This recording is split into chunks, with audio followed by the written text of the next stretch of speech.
प्रभु भला है और उसकी दया और करुणा के कारण ही आज मैं फिर एक बार आपके सामने हूँ। आप सब लोग वचन सुनने के लिए तैयार है। ये परमेश्वर के महाआश्चर्य कर्म के कारण है। हालेलुया।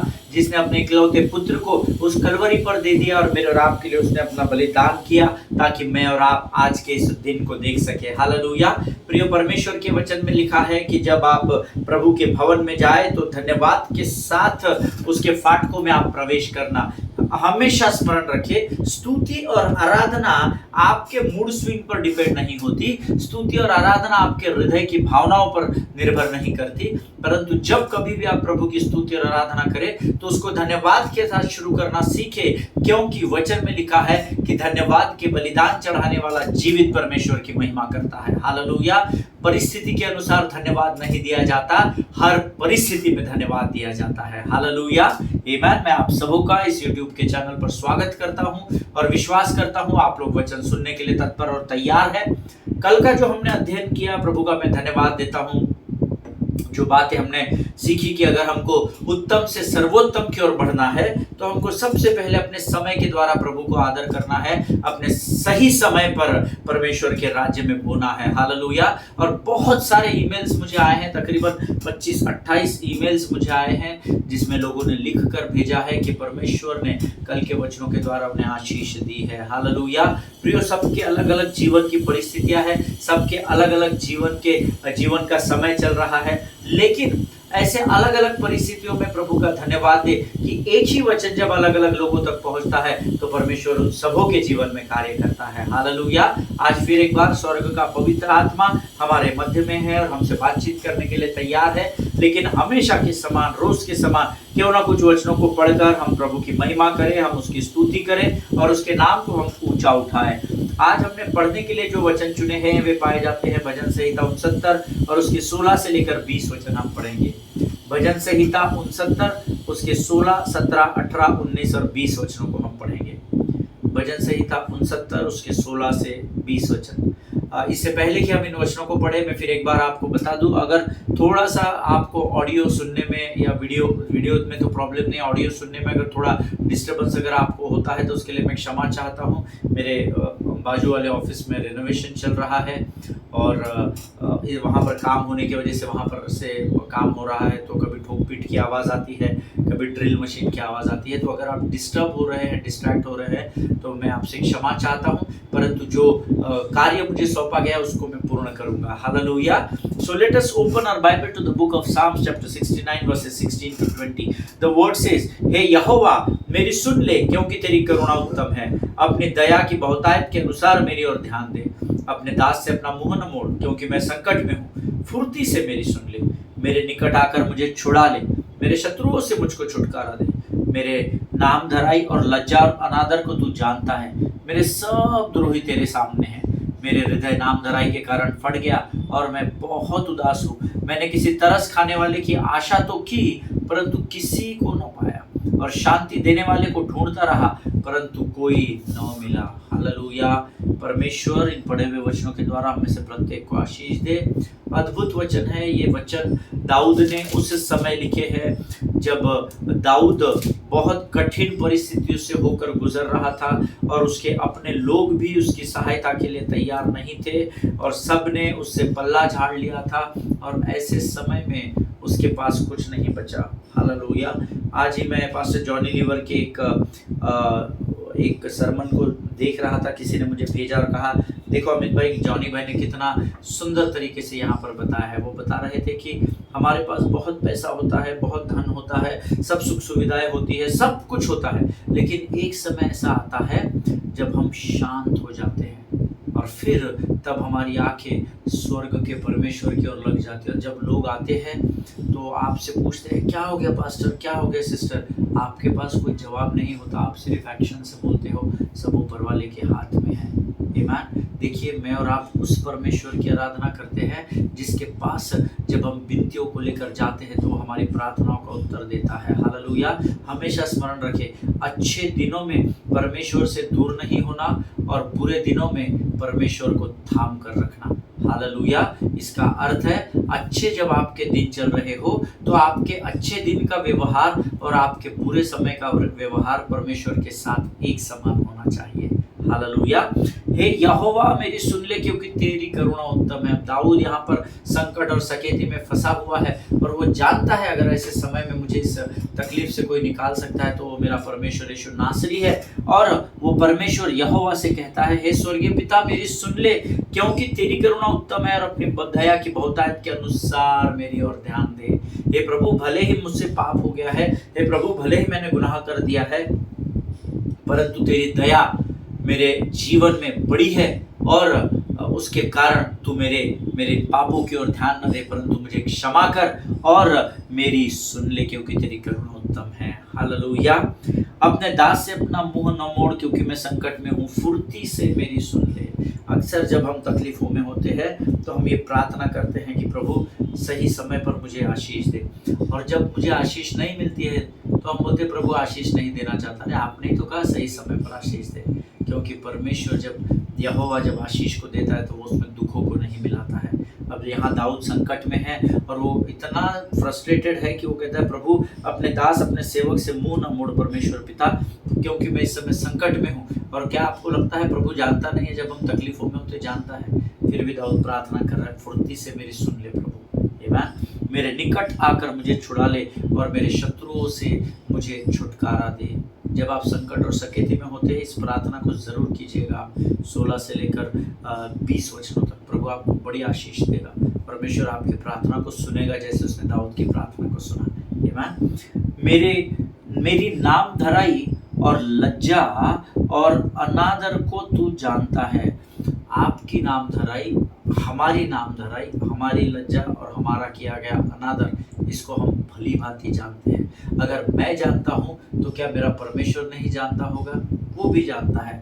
मेरे सब द्रोही तेरे सामने हैं। आज जिन्होंने भी आपके विरोध में बोला है, जिन्होंने भी अपने आवाज को आपके विरोध में ऊंचा उठाया है, यकीन जानिए वे सारे द्रोही जो आपके विरोध में खड़े हुए वो परमेश्वर के सामने है। आमीन। परमेश्वर की आंखें उन पर भी है। हमने पिछले दिनों में एक वचन सीखा था, धर्मी और अधर्मी दोनों पर यहोवा की आंखें लगी रहती है। हालेलुया। सो आप चिंता नहीं करना अगर आप कठिन परिस्थितियों से गुजर रहे हैं। जिन्होंने आपके विरोध में कार्य किए हैं उनके ऊपर परमेश्वर की आंखें लगी हुई है। हालेलुया। मेरा हृदय नाम धराई के कारण फट गया और मैं बहुत उदास हूँ प्रभु। मेरा इतना इंसल्ट किया गया प्रभु, इतना मेरे बारे में बुरा बुरा बोला गया। और दाऊद कहता है अब मैंने इतना सब कुछ किया, इतने अच्छे काम किए, वो लोगों ने स्मरण नहीं किए, परंतु मेरे कुछ गलतियों को, कुछ गुनाहों को संसार याद करता रहा प्रभु। और अब तो मेरा हृदय फट गया है, मैं बहुत उदास हो गया हूँ।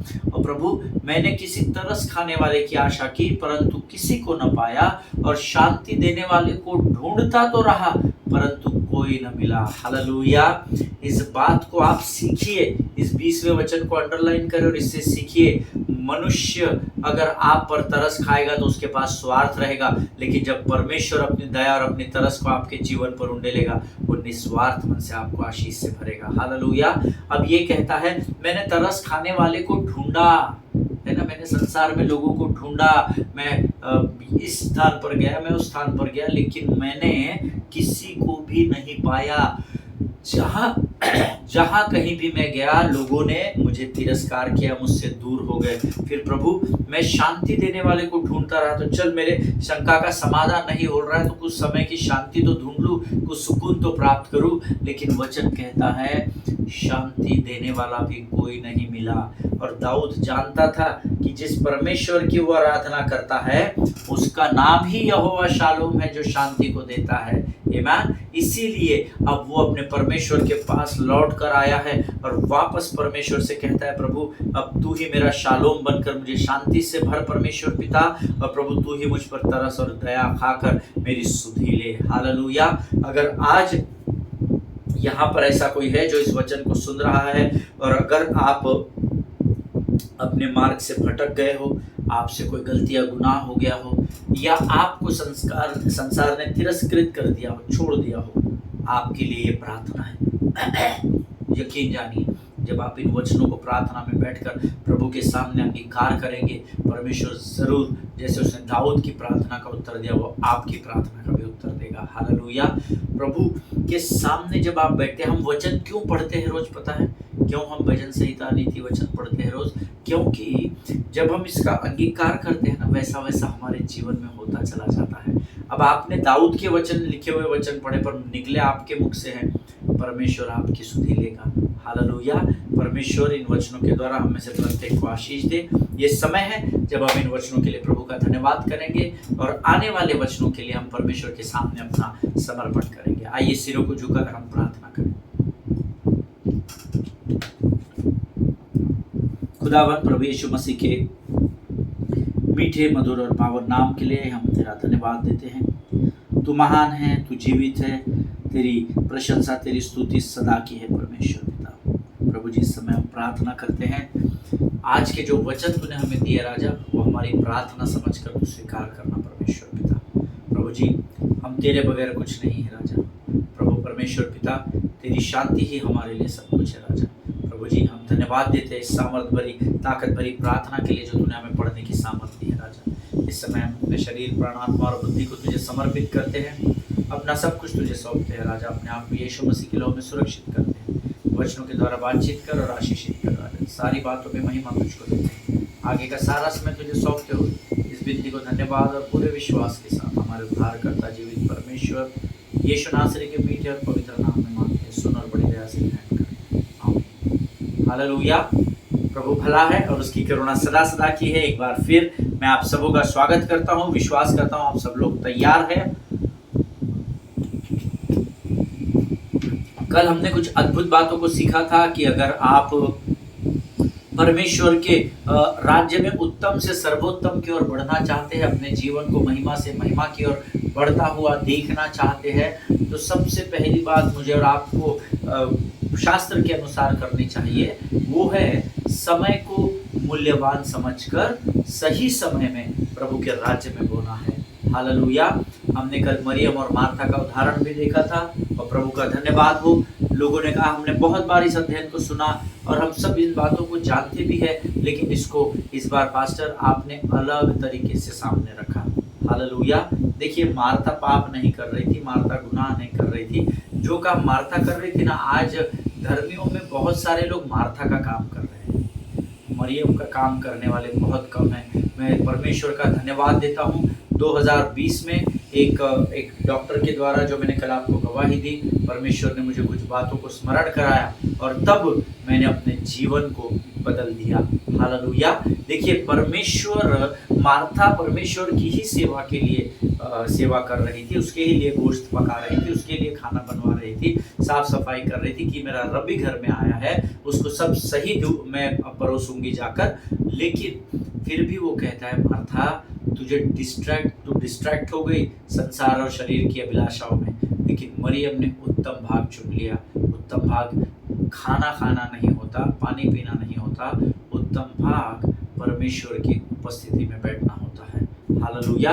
और आप सब धन्य लोग हैं, क्योंकि आप रोज आकर यहाँ पर वचन सुनते हैं और परमेश्वर उसके बदले आपको आशीष देता है।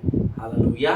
नाउ आज मैं आपसे दूसरी महत्वपूर्ण बात जो हमको उत्तम से सर्वोत्तम की ओर जाने के लिए करनी वो बताता हूँ। The treasures, whatever treasures we have, treasures means खजाना या जिसको बोलते हैं धन संपत्ति, you have release it to God. Amen. अगर आप उत्तम से सर्वोत्तम की ओर बढ़ना चाहते हैं तो सबसे पहली बात समय को मूल्यवान समझिए। दूसरी बात, अपने ट्रेजर्स को परमेश्वर को देना सीखें।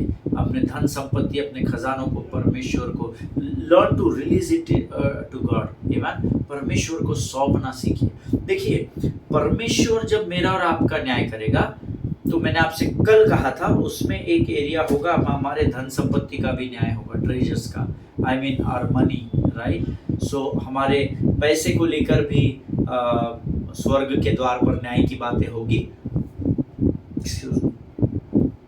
अगर आज आप समय का सही आदर करते हैं, तभी आप धन का सही तरीके से इस्तेमाल कर सकते हैं।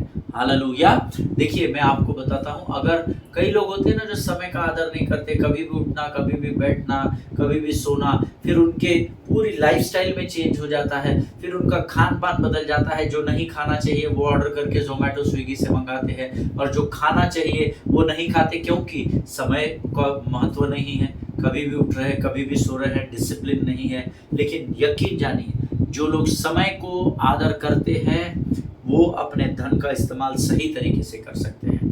Today I want to tell you one secret about money. मैं धन के विषय में आपको एक सीक्रेट, एक भेद की बात बताना चाहता हूँ। See, money is God's number one competitor from the devotion of your heart. Hallelujah. Always remember, फिर एक बार बताता हूँ, money is God's number one competitor for the devotion of your heart. Hallelujah. Pastor साहब इसका मतलब समझ में नहीं आया, सर के ऊपर से निकल गया। तो हिंदी में बताता हूँ, आपका जो वचन के अनुसार जो हम अध्ययन कर रहे हैं, आपका धन जो है वो परमेश्वर के प्रति आपके संपूर्ण समर्पण करने का कॉम्पिटिटर या प्रतिस्पर्धी बन जाता है। अब देखिए यहाँ पर अरौना ने तो राजा से कह दिया, सब कुछ तेरा है प्रभु, तू फ्री में, तेरे लिए पैसे की जरूरत नहीं है, राज्य तेरा है, ये जमीन तेरी है, मैं तेरा हूँ। लेकिन दाऊद ने उससे कहा, नहीं भाई, मैं तो दाम देकर ही लूंगा। हालेलुया। अगर उस समय दाऊद को शत्रु बरगलाता और अगर वो उस बात को अपने धन के द्वारा मोल देकर 50 चांदी के शकेल के द्वारा मोल नहीं लेता, तो आपको लगता है क्या कि उस भेंट को, उस होम बलि को परमेश्वर ग्रहण करता? मुझे नहीं लगता परमेश्वर उसको ग्रहण करता। हालेलुया। क्योंकि मेरा परमेश्वर तो वो परमेश्वर है जो कहता है, जब तू मेरे मंदिर में आए और मेरी वेदी पर अपनी भेंट को रखे, मगर अगर लेकिन तेरे हृदय में तेरे भाई या बहन के प्रति कोई मनमुटाव हो, तो अपनी भेंट को उसी वेदी पर छोड़ देना और जाकर पहले अपना मनमुटाव संभालना, जाकर अपने रिश्ते अच्छे करना, और जब तू आएगा तब मैं तेरी भेंट को स्वीकार कर लूंगा। हालेलुया। इसीलिए मैंने आपसे कहा कि हमारा धन जो है वो परमेश्वर के प्रति हमारे संपूर्ण समर्पण की करने का एक प्रतिस्पर्धी होता है। कैसे पास्टर साहब? प्रार्थना करें, मैं आपको सिखा सकूं। अगर आपने पूरे गंभीरता से अगर पवित्र शास्त्र पढ़ा होगा, then you'll come to know that Bible teaches more about money than any other singular subject that you deal with in life. Amen? हमेशा ध्यान में रखना, जिसने गंभीरता से पढ़ा होगा इसको मालूम है, ये बात जरूर मालूम होगी और आप मेरी बात से सहमत होंगे। पूरे पवित्र शास्त्र में सबसे ज्यादा अगर अध्ययन किसी बात का लिखा गया है तो वो धन के विषय में लिखा है, क्योंकि परमेश्वर जानता है कि धन मनुष्य को एक कॉम्पिटिटर है। यहाँ पर संसार में होड़ लगी है, हर व्यक्ति धन के पीछे घूम रहा है, दौड़ रहा है, भाग रहा है, और इसीलिए मैंने आपसे कहा था कि उस धन को कमाने के लिए आपको शत्रु ने बिजी कर दिया है।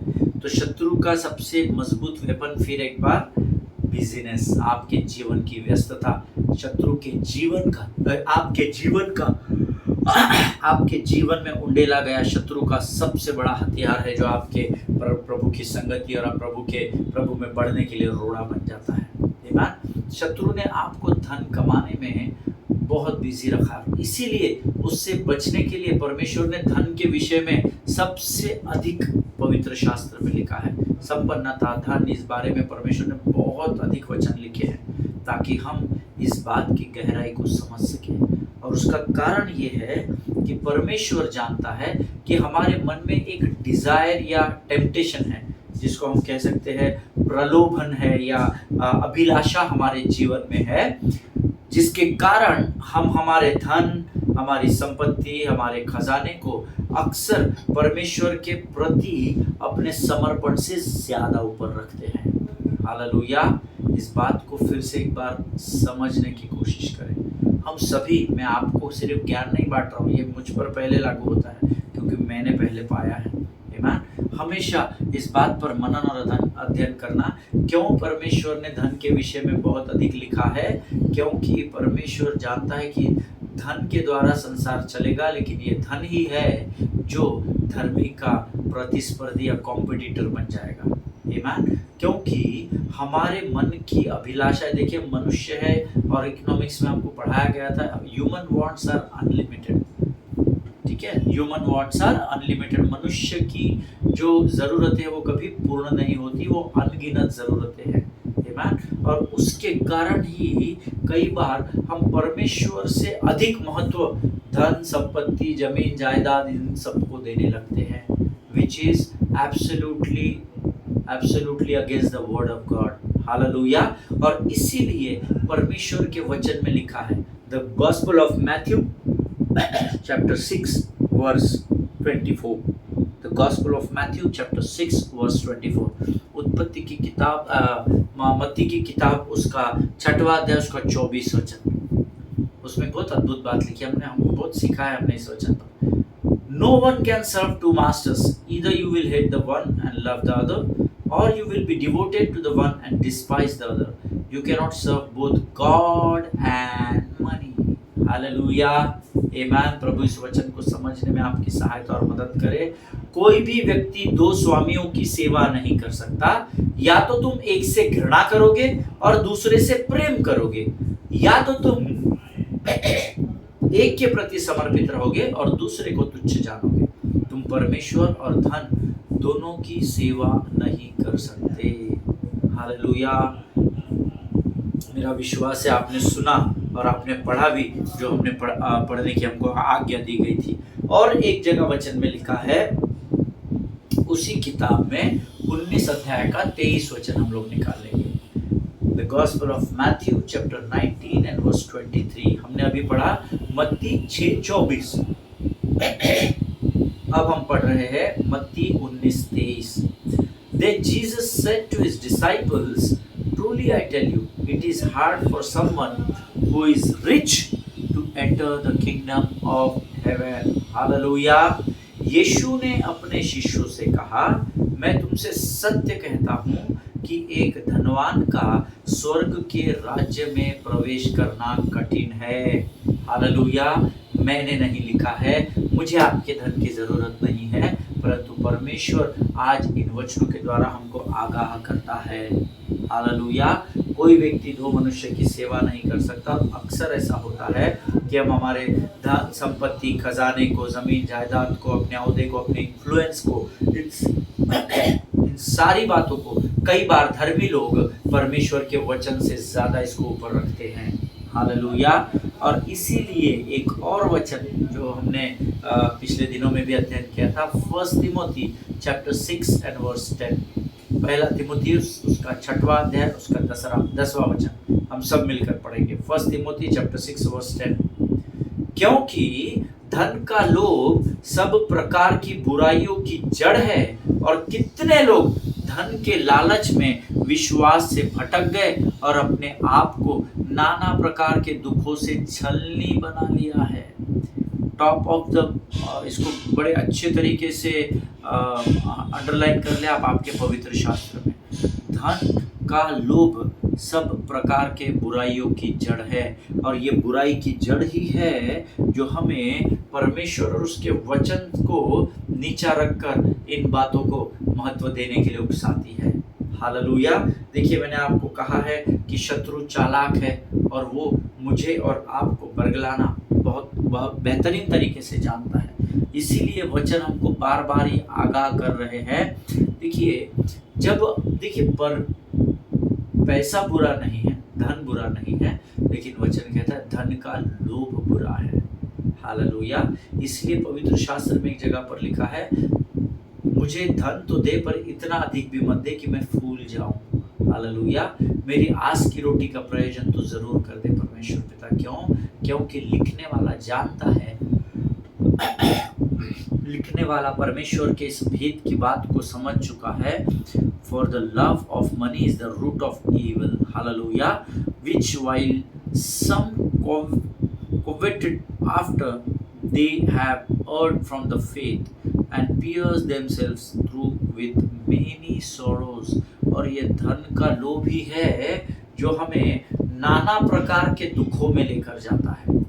इसीलिए परमेश्वर का वचन हमें यहाँ सिखा रहा है कि अगर आप उत्तम से सर्वोत्तम की ओर बढ़ना चाहते हैं तो अपने धन, अपनी संपत्ति, अपने खजाने को परमेश्वर और उसके राज्य की ओर लगाना सीखिए। हालेलुया। क्योंकि उस धन को थाम कर, धर कर, पकड़ कर, दबा कर, छुपा कर, लॉकर्स में रख कर आप उसको लेकर बैठ जाएंगे तो वचन में लिखा है नाना प्रकार के दुखों से होकर हमको और आपको गुजरना पड़ेगा। हालेलुया। प्रियो, इसीलिए हगाई की किताब में परमेश्वर कहता है कि अगर खूब अधिक मेहनत या काम करने के बावजूद भी आपके पास धन नहीं रुकता या आप उतना नहीं कमा पाते जितना आपको जरूरत है, तो वचन में लिखा है तो अपने देने को परखना कि आप मसीह की देह में कितना बोते हो, क्योंकि आपका बोना ही आपकी कटनी को तैयार करेगा। हालेलुया। इस बात को ध्यान में रखिएगा, अपने देने को परखो ईमान कि आप मसीह की देह में कितना बोते हो। हम मसीह के भंडार में चोरी करते हैं, ऐसा वचन में लिखा है। और मैंने नहीं लिखा, मलाकी की पुस्तक जिसने लिखी है उसने लिखा है हजारों वर्ष पहले कि परमेश्वर का वचन कहता है कि तुम दशमांश और उठाने की भेंटों में चोरी करते हो। हालेलुया। इसीलिए अपने आप को परखना सीखो कि आप मसीह के भवन में कितना बोते हो, उसके राज्य में कितना बोते हो, उसके सेवक जो आपके लिए सेवा करते हैं उनके जीवनों में आप कितना बोते हो, क्योंकि ये संसार का और स्वर्ग का नियम है, जितना आप बोगे उतना ही आप कटनी को देखने पाएंगे। हालेलुया। आमीन। परमेश्वर के राज्य में आपको बोना है क्योंकि आप उसके प्रति धन्यवादी और कृतज्ञ है। आपको उसके राज्य में इसलिए नहीं बोना है क्योंकि वो नियम है, आपको उसके राज्य में बोना है क्योंकि आपका हृदय उसके लिए धन्यवादी है। उसने आपके जीवन में हजारों उपकार किए हैं और वो अपने जो हम सेवकाई में बोते हैं उसके द्वारा हम परमेश्वर को अपनी कृतज्ञता को दिखाते हैं। इसीलिए हमको परमेश्वर के राज्य में बोना है। वो बोने के बाद किरकिरी नहीं करना, मरमरिंग नहीं करना, अरे हमने इतना चर्च में दिया, हमको तो ऐसा ही खाना दिया, अरे यहाँ तो पंखे भी काम नहीं करते, हमसे पैसे लेते हैं, हमसे धन मांगते हैं। No no no no no. अगर आप मरमरिंग करके बोएंगे तो वो फलित नहीं होगा। परमेश्वर के राज्य में बो क्योंकि उसने आपको दिया है, उसने आपको स्वस्थ और सुरक्षित रखा है। आमीन। और आगे आपका मैनेजमेंट क्या करता है, वो पासबान क्या करता है, वो संस्था क्या करती है, ये उनके ऊपर छोड़ दो क्योंकि न्याय तो उनका भी होगा। आमीन। तो आप आनंद से बोना सीखना ताकि आप आनंद से कटनी को काटते हुए जीवित पाए जाए। Hallelujah. See, God requires a sacrifice for the tithe. परमेश्वर टाइथिंग और गिविंग के लिए बलिदान चाहता है। टाइथिंग एंड ऑफरिंग्स, यहाँ पर दाऊद को खेत ही नहीं परंतु दाऊने के उपकरण, लकड़ी, बैल की जोड़ी, सब कुछ फ्री मिल रहा था, सब कुछ फ्री मिल रहा था। लेकिन दाऊद बलिदान करना चाहता था। आमीन। क्योंकि वो जानता था कि होम बलि और मेल बलि से परमेश्वर प्रसन्न नहीं होता, वो आपके एटीट्यूड और आपके कैरेक्टर के द्वारा प्रसन्न होता है। Hallelujah. See, there is no doubt that God requires and expects sacrifice from our tithings and our offerings. Not because he don't have money.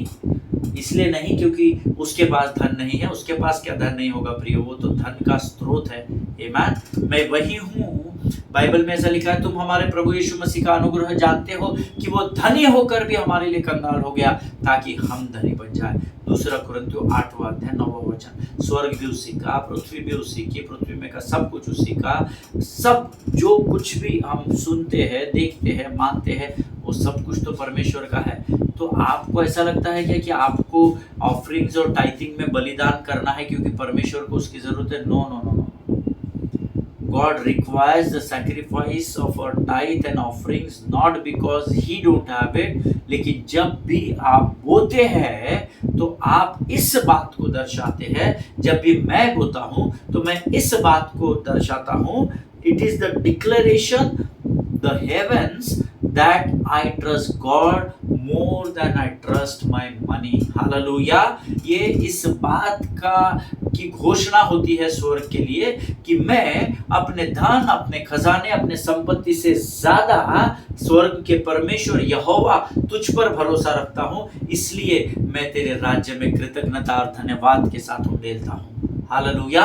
देखिए, आप इन बातों को करना आरंभ करें। सिर्फ आप वचन सुनना नहीं प्रभु के लोगों, आप वचनों में बढ़ना सीखे। मैं आपको बताता हूं, परमेश्वर आपको अद्भुत रीति से भर देगा। हालेलुया, आमीन। देखिए, जैसे जैसे आप परिपक्वता की और बढ़ते हुए बोने लगते हैं, वो इसलिए आप नहीं बोते क्योंकि आप नौटंकी करते हैं, not because of any guilt कि नहीं मैंने पिछले महीने में ऑफरिंग नहीं डाला इसलिए डाल देता हूँ बाबा। नहीं, आप जब परिपक्व होते हैं तो ये बातें आपके मन में नहीं रहती, और इसीलिए भी नहीं कि आप अपने कलीसिया के दर्शन के साथ खड़े। कई लोग बोलते हैं हमने इतने वर्षों तक कलीसिया के साथ खड़ा रहा, हम थे इसलिए वो पास्टर की कलीसिया बढ़ गई, हमने बोया इसलिए ऐसा हो गया, उनके दर्शन के साथ हम खड़े रहे इसलिए। ना ना ना ना ना, अगर आप अपने चर्च के विजन के साथ खड़े रहे हैं इसीलिए आप बोल रहे हैं, तो मैं आपको आज वार्न करता हूं, आप उस चर्च से अपने मेंबरशिप विड्रॉ कर ले, क्योंकि मैं आपको बताना चाहता हूं वो कलीसिया जिसका भाग है, जिसमें आप होते हैं, वो आपके देने के द्वारा नहीं चलती है। हालेलुया। लेकिन अगर आप इस मंशा से बोल रहे हैं कि आपके अंदर कोई गिल्ट है, या आप कोई नौटंकी कर रहे हैं, या आप कलीसिया के दर्शन के साथ खड़े हैं इसलिए आप बोलते हैं, तो आप गलत सोच के साथ बोल रहे हो, इसीलिए शायद आप कटनी को काटने से रुक गए हैं। हालेलुया। और मैं ये ऐसा इसीलिए कह रहा हूं क्योंकि कुछ लोग जो आपकी कलीसिया में आते हैं और जब किसी व्यवस्था या मैनेजमेंट की बातों को लेकर जब वे विद्रोह करते हैं, उनके मनमुटाव कलीसिया की संगठन से हो जाते हैं या कलीसिया के मैनेजमेंट से हो जाते हैं, तो सबसे पहले दे स्टॉप देयर टाइथिंग।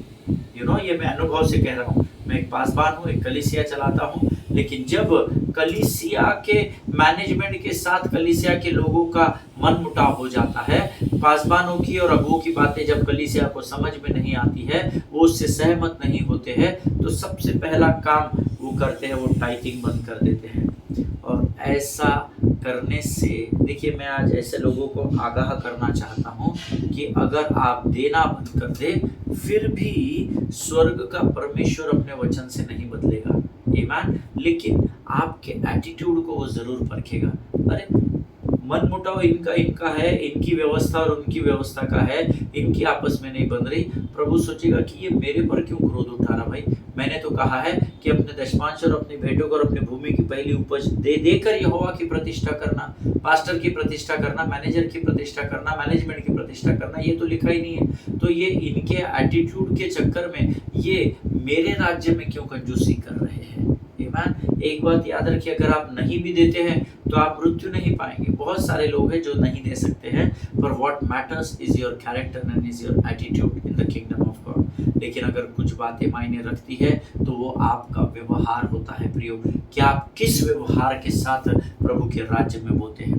अगर ऐसी भीड़ मुझे आज सुन रही है, ऐसे लोग मुझे सुन रहे हैं कि अच्छा मुझे नहीं देते हैं क्या, तो फिर मैं आज से इनके मेरी बात नहीं सुनते हैं क्या, मेरे बच्चों को संडे स्कूल में नहीं लीडर बनाते हैं क्या, मेरे बच्चे को क्वायर लीडर नहीं बनाएंगे, क्वायर में नहीं लेंगे, मैं टाइथिंग बंद कर दूंगा, चर्च आऊंगा पर टाइथिंग। मैं बताऊँ आपको, प्लीज आप ऐसे मेंबर अगर है तो आप कलीसिया से विड्रॉ कर लें, क्योंकि आपको ये समझना जरूरी है, आपके टाइथिंग और आपकी भेंटों पर कलीसिया नहीं चलती। परमेश्वर कहता है मैं पत्थर पर अपनी कलीसिया बना दूंगा। हालेलुया। इस बात को समझिएगा, हम प्रभु के राज्य में बोते हैं क्योंकि हम उसके प्रति धन्यवादी और कृतज्ञ होते हैं। Hallelujah. Amen. Always remember, you give not because you are standing with the vision of the church, but you give because you are under the commandment of God. And what is that commandment? That commandment is to bring your tithe into the storehouse. Hallelujah. और वो आज्ञा क्या है कि अपनी भेंटों को, अपने दशमांश को परमेश्वर के भंडार में लेकर आओ। हालेलुया। और मैं इसीलिए भी देता हूँ क्योंकि मैं परमेश्वर के प्रति आभारी हूँ और अपना धन्यवाद प्रकट करना चाहता हूँ। हालेलुया। आमीन। प्रभु इस बात को समझने में हम में से प्रत्येक की सहायता करे। आप चर्च के विजन के साथ खड़े हैं, इसलिए झूठ मूठ का पासवानों को झेलना बंद करें। अगर यहाँ पर कोई सुनने वालों की भीड़ में कोई है जो मेरी बात को गंभीरता से सुन रहा है, अपने पासवानों को, अपने अगुओं को झेलना बंद करें। है ना, मैंने कई जगहों पर देखा है, और पासबानों के लिए भी ये बात है, ये बात सिर्फ कलीसिया के लिए नहीं है। मैंने कई कलीसियाओं में देखा है, जो धनवान लोग होते हैं, जो ऊंचे ओहदे पर विराजमान होते हैं, जिनका अच्छा मार्केट में इन्फ्लुएंस होता है, उनके साथ पासबान और उनकी पत्नी का व्यवहार बहुत ही अधिक मिलनसार होता है। लेकिन जो साधारण लोग होते हैं, उनसे वे इतना घुल मिल नहीं पाते हैं। तो अगर हर जगह ऐसा नहीं होता, हर कौम में, हर जाति में, हर धर्म में ऐसे लोग हैं, पर हमको ये आज्ञा हमारे यीशु मसीह ने नहीं दी है। वो कहता है कि मैं अपनी भेड़ों को सभी को एक समान देखता हूँ। वो धर्मी और अधर्मी को दोनों को प्रकाश देता है। वो धर्मी और अधर्मी को दोनों को भोजन खिलाता है और पानी से प्यास बुझाता है। ईमान, अगर ऐसे कोई पासबान यहाँ पर है जो इस बात को सुन रहे हैं, तो ध्यान में रखें, मनुष्यों के चेहरे और उनके ओहदे देखकर उनका आदर और सम्मान करना बंद करें। और वैसे ही कलीसिया, अगर पासबान आपसे सहमत नहीं है, इसका अर्थ ये नहीं है कि आप कलीसिया में देना बंद कर दें। ईमान, आप पासबान को नहीं दे रहे हैं। जिसके मन में ये विचार होते हैं ना, पासबान को हम धन देते हैं, वो कभी भी बढ़ोतरी की ओर नहीं बढ़ेगा, क्योंकि उसकी सोच ही गलत है। जहाँ सोच गलत होगी, वहाँ रिजल्ट गलत ही आएगा। हालेलुया। और दाऊद इस बात को जानता था। आप देते हैं क्योंकि परमेश्वर ने इसकी आज्ञा हमें दी है। और राजा दाऊद इस बात को जानता था, इसीलिए उसने यबूसी अरोना का खेत जब लिया, तो उसने फ्री में मिल रहा था तभी भी फ्री में नहीं लिया, परंतु वचन कहता है, उसने कहा, दूसरा शमूएल 24 अध्याय 24 वचन में लिखता है, तब राजा ने अरोना से कहा, नहीं, मैं उसे तुझसे दाम देकर अवश्य खरीदूंगा, और मैं सेंत अपने परमेश्वर यहोवा को होम बलि नहीं चढ़ाऊंगा। हालेलुया। मैं दाम देकर ही खरीदूंगा, क्योंकि दाऊद देने की आशीषों को जानता था। हालेलुया। प्रियो, if you have to move from good to best, then you have to follow this principle. Hallelujah. आपको अपने ट्रेजर्स को परमेश्वर के राज्य में उड़ेलना सीखना पड़ेगा। हालेलुया। आज हम यहाँ पर समाप्त करेंगे। कल तीसरी बात जो मेरे हृदय पर है, मैं आपसे बांटूंगा कि अगर आप सर्वोत्तम की ओर बढ़ना चाहते हैं, तो और एक प्रिंसिपल है, एक सिद्धांत है जिसका हमको पालन करना जरूरी है। हालेलुया। आइए इस समय हम अपनी आंखों को बंद करें और इन वचनों के लिए यहोवा का धन्यवाद करें। Let us pray. खुदावंद प्रभु यीशु मसीह के मीठे मधुर और जीवित नाम के लिए हम तेरा धन्यवाद देते हैं। प्रभु जी, धन्यवाद देते हैं क्योंकि तू उसके योग्य परमेश्वर है। आज तूने हमें देने के विषय में फिर एक बार सिखाया, हम तेरे नाम को ऊंचा उठाते हैं। राजा प्रभु, हमारे हृदय को तैयार कर, ताकि हमारे हृदय हमेशा देने के लिए एक कदम आगे रहे और आनंदित रहे। मकदूनिया की उस कलीसिया के समान प्रभु जी, जिन्होंने अपने कठिन समय में और अपने निर्धनता के समय में एक बार नहीं बल्कि 2 बार बोया परमेश्वर पिता, हमें भी वैसा ही बना परमेश्वर पिता। प्रभु जी, हम धन्यवाद देते हैं आज के इन वचनों के लिए जिसके द्वारा तूने हमसे बातचीत की। इस समय हम अपने आप को यीशु मसीह के लहू में सुरक्षित करते हैं और इस विनती को धन्यवाद के साथ हमारे उद्धारकर्ता जीवित परमेश्वर यीशु नासरी के मीठे और पवित्र नाम में मांगते हैं। सुनिए और बड़ी दया से ग्रहण करें। आमीन, आमीन। हालेलुया। प्रभु भला है और उसकी करुणा सदा सदा की है। परमेश्वर का धन्यवाद हो कि परमेश्वर ने आज हम सबों को ये वचन दिया है जिसके द्वारा हम आशीषित हुए हैं। हम कल एक बार फिर मुलाकात करेंगे। तब तक स्वस्थ रहे, सुरक्षित रहे। इजराइल के लिए प्रार्थना करें बिना भूले, भारत देश के लिए प्रार्थना करें, अपने पासवानों को, उनके परिवारों को प्रार्थना में स्मरण रखें और वचनों में बने रहें। सभी को जय मसीह की। God bless you all.